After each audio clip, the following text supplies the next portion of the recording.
چشم من گریون بغضت، دل من آینه دارت.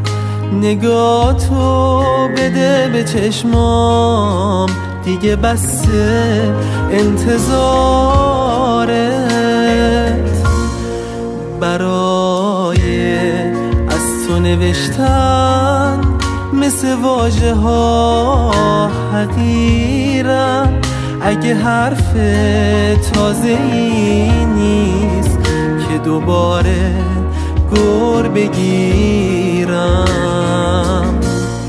چه کنم که با حضورت من تب ترانه دارم. کهکشونی از ستاره تو شب ترانه دارم.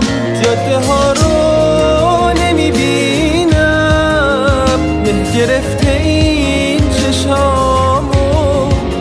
وقتشه که من ببارم دقدقه دلتنگیامو.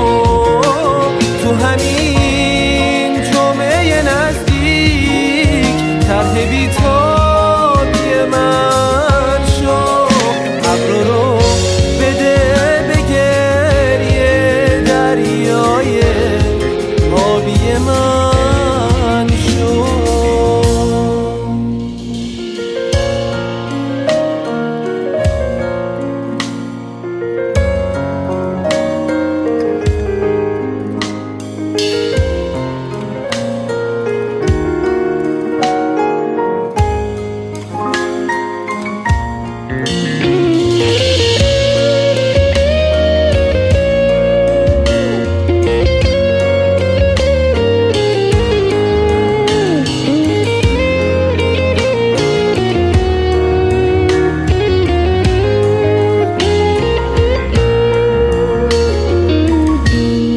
سهمی از رجعت من باش توی این برزخ بیداد. نفس سرکش من شو توی این ترانه فریاد. اگه دور من پیچیدن پیله حقیر تن رو، توی سینم نگاه کن شوق پروانه شدن رو.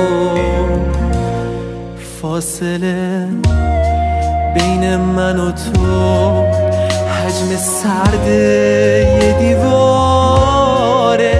سهم من از این هیاهو یه تنه